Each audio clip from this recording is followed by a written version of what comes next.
KaraokeBooks. Moby-Dick, or The Whale. Herman Melville. Audiobook. Chapter 35. The Masthead. It was during the more pleasant weather, that in due rotation with the other seamen my first masthead came round. In most American whalemen the mastheads are manned almost simultaneously with the vessels leaving her port, even though she may have 15,000 miles, and more, to sail ere reaching her proper cruising ground. And if, after a 3, 4, or 5 years' voyage she is drawing nigh home with anything empty in her, say, an empty vial even, then, her mastheads are kept manned to the last, and not till her skysail poles sail in among the spires of the port, does she altogether relinquish the hope of capturing one whale more. Now, as the business of standing mastheads, ashore or afloat, is a very ancient and interesting one, let us in some measure expatiate here. I take it, that the earliest standers of mastheads were the old Egyptians, because, in all my researches, I find none prior to them. For though their progenitors, the builders of Babel, must doubtless, by their tower, have intended to rear the loftiest masthead in all Asia, or Africa either, yet, ere the final truck was put to it, as that great stone mast of theirs may be said to have gone by the board, in the dread gale of God's wrath. Therefore, we cannot give these Babel builders priority over the Egyptians. And that the Egyptians were a nation of masthead standers, is an assertion based upon the general belief among archaeologists, that the first pyramids were founded for astronomical purposes. A theory singularly supported by the peculiar stair-like formation of all four sides of those edifices, whereby, with prodigious long upliftings of their legs, those old astronomers were wont to mount to the apex, and sing out for new stars, even as the lookouts of a modern ship sing out for a sail, or a whale just bearing in sight. In Saint Stylites, the famous Christian hermit of old times, who built him a lofty stone pillar in the desert and spent the whole latter portion of his life on its summit, hoisting his food from the ground with a tackle. In him we have a remarkable instance of a dauntless stander of mastheads, who was not to be driven from his place by fogs or frosts, rain, hail, or sleet, but valiantly facing everything out to the last, literally died at his post. Of modern standers of mastheads we have but a lifeless set, mere stone, iron, and bronze men, who, though well capable of facing out a stiff gale, are still entirely incompetent to the business of singing out upon discovering any strange sight. There is Napoleon, who, upon the top of the column of Vendôme, stands with arms folded, some 150 feet in the air, careless, now, who rules the decks below, whether Louis Philippe, Louis Blanc, or Louis the Devil. Great Washington, too, stands high aloft on his towering main mast in Baltimore, and like one of Hercules' pillars, his column marks that point of human grandeur beyond which few mortals will go. Admiral Nelson, also, on a capstan of gunmetal, stands his masthead in Trafalgar Square. And ever when most obscured by that London smoke, token is yet given that a hidden hero is there. For where there is smoke, must be fire. But neither great Washington, nor Napoleon, nor Nelson, will answer a single hail from below, however madly invoked to befriend by their counsels the distracted decks upon which they gaze.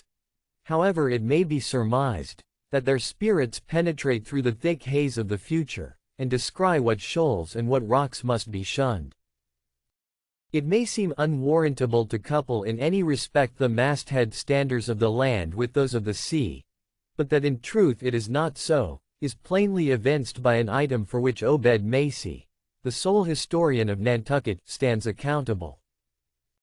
The worthy Obed tells us, that in the early times of the whale fishery, ere ships were regularly launched in pursuit of the game, the people of that island erected lofty spars along the sea coast, to which the lookouts ascended by means of nailed cleats, something as fowls go upstairs in a henhouse.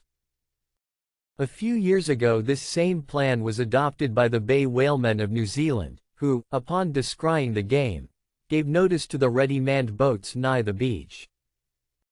But this custom has now become obsolete.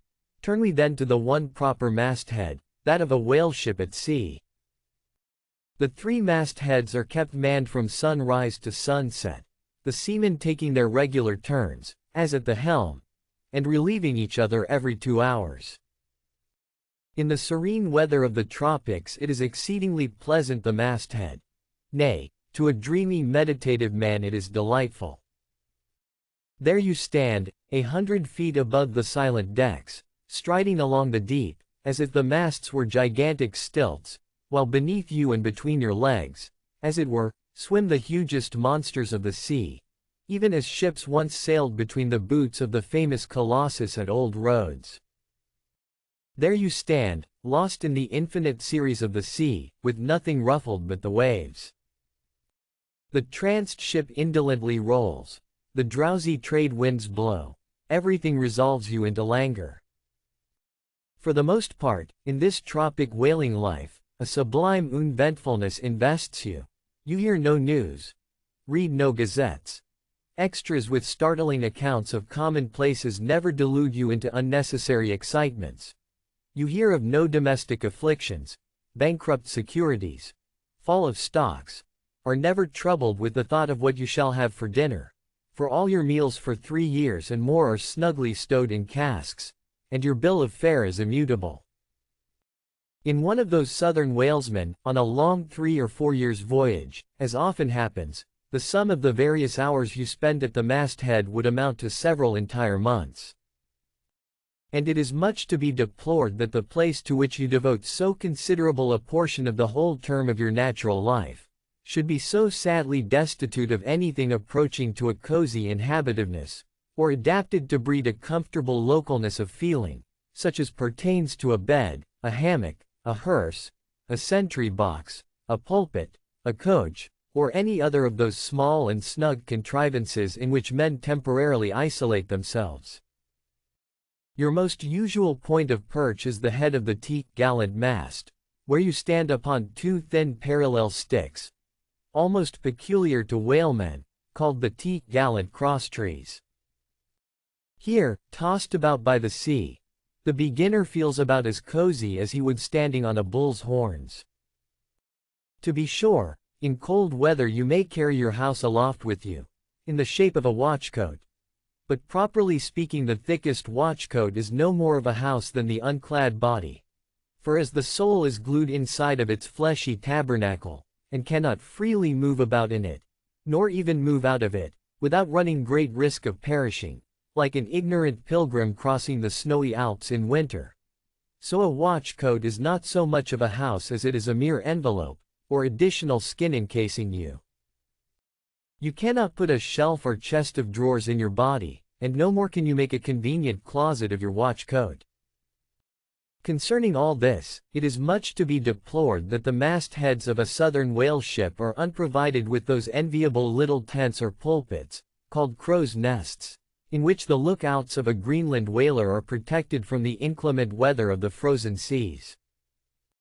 In the fireside narrative of Captain Sleet, entitled, A Voyage Among the Icebergs, in Quest of the Greenland Whale, and incidentally for the rediscovery of the lost Icelandic colonies of Old Greenland. In this admirable volume, all standers of mastheads are furnished with a charmingly circumstantial account of the then recently invented crow's nest of the glacier, which was the name of Captain Sleet's good craft. He called it the Sleet's crow's nest, in honor of himself, he being the original inventor and patentee, and free from all ridiculous false delicacy, and holding that if we call our own children after our own names, we fathers being the original inventors and patentees, so likewise should we denominate after ourselves any other apparatus we may beget. In shape, the Sleet's crow's nest is something like a large tierce or pipe. It is open above, however, where it is furnished with a movable side screen to keep to windward of your head in a hard gale. Being fixed on the summit of the mast, you ascend into it through a little trap hatch in the bottom. On the after side, or side next the stern of the ship, is a comfortable seat, with a locker underneath for umbrellas, comforters, and coats. In front is a leather rack, in which to keep your speaking trumpet, pipe, telescope, and other nautical conveniences. When Captain Sleet in person stood his masthead in this crow's nest of his, he tells us that he always had a rifle with him, also fixed in the rack, together with a powder flask and shot, for the purpose of popping off the stray narwhales, or vagrant sea unicorns infesting those waters. For you cannot successfully shoot at them from the deck owing to the resistance of the water, but to shoot down upon them is a very different thing. Now, it was plainly a labor of love for Captain Sleet to describe, as he does, all the little detailed conveniences of his crow's nest. But though he so enlarges upon many of these, and though he treats us to a very scientific account of his experiments in this crow's nest, with a small compass he kept there for the purpose of counteracting the errors resulting from what is called the local attraction of all binnacle magnets, an error ascribable to the horizontal vicinity of the iron in the ship's planks, and in the Glacier's case, perhaps, to there having been so many broken-down blacksmiths among her crew. I say, that though the captain is very discreet and scientific here, yet, for all his learned binnacle deviations, azimuth compass observations, and approximate errors, he knows very well, Captain Sleet, that he was not so much immersed in those profound magnetic meditations as to fail being attracted occasionally towards that well-replenished little case bottle, so nicely tucked in on one side of his crow's nest.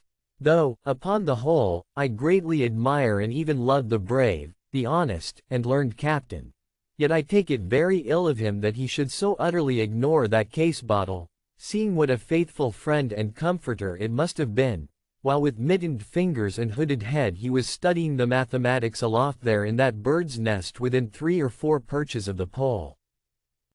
But if we southern whale fishers are not so snugly housed aloft as Captain Sleet and his Greenlandmen were, yet that disadvantage is greatly counterbalanced by the widely contrasting serenity of those seductive seas in which we south fishers mostly float.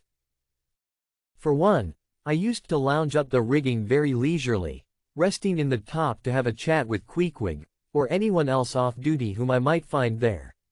Then ascending a little way further, and throwing a lazy leg over the top sail yard, take a preliminary view of the watery pastures, and so at last mount to my ultimate destination. Let me make a clean breast of it here, and frankly admit that I kept but sorry guard. With the problem of the universe revolving in me, how could I, being left completely to myself at such a thought-engendering altitude, how could I but lightly hold my obligations to observe all whale ships' standing orders, keep your weather eye open, and sing out every time? And let me in this place movingly admonish you, ye ship owners of Nantucket, beware of enlisting in your vigilant fisheries any lad with lean brow and hollow eye, given to unseasonable meditativeness, and who offers to ship with the Phaeton instead of Bowditch in his head. Beware of such an one, I say. Your whales must be seen before they can be killed, and this sunken-eyed young Platonist will tow you 10 wakes round the world, and never make you 1 pint of sperm the richer. Nor are these monitions at all unneeded. For nowadays, the whale fishery furnishes an asylum for many romantic, melancholy, and absent-minded young men, disgusted with the carking cares of earth, and seeking sentiment in tar and blubber. Childe Harold not unfrequently perches himself upon the masthead of some luckless disappointed whale ship, and in moody phrase ejaculates, "Roll on, thou deep and dark blue ocean, roll. 10,000 blubber hunters sweep over thee in vain." Very often do the captains of such ships take those absent-minded young philosophers to task, upbraiding them with not feeling sufficient interest in the voyage, half hinting that they are so hopelessly lost to all honorable ambition, as that in their secret souls they would rather not see whales than otherwise. But all in vain. Those young Platonists have a notion that their vision is imperfect. They are short-sighted. What use, then, to strain the visual nerve? They have left their opera glasses at home. "Why, thou monkey," said a harpooner to one of these lads, "we've been cruising now hard upon 3 years, and thou hast not raised a whale yet. Whales are scarce as hen's teeth whenever thou art up here." Perhaps they were, or perhaps there might have been shoals of them in the far horizon. But lulled into such an opium-like listlessness of vacant, unconscious reverie is this absent-minded youth by the blending cadence of waves with thoughts, that at last he loses his identity, takes the mystic ocean at his feet for the visible image of that deep, blue, bottomless soul, pervading mankind and nature, and every strange, half-seen, gliding, beautiful thing that eludes him, every dimly discovered, uprising fin of some undiscernible form, seems to him the embodiment of those elusive thoughts that only people the soul by continually flitting through it. In this enchanted mood, thy spirit ebbs away to whence it came, becomes diffused through time and space, like Cranmer's sprinkled pantheistic ashes, forming at last a part of every shore the round globe over. There is no life in thee, now, except that rocking life imparted by a gently rolling ship, by her, borrowed from the sea, by the sea, from the inscrutable tides of God. But while this sleep, this dream is on ye, move your foot or hand an inch, slip your hold at all, and your identity comes back in horror. Over Discartian vortices you hover. And perhaps, at midday, in the fairest weather, with one half-throttled shriek you drop through that transparent air into the summer sea, no more to rise forever. Heed it well, ye pantheists. If you liked what you heard, please subscribe to the channel.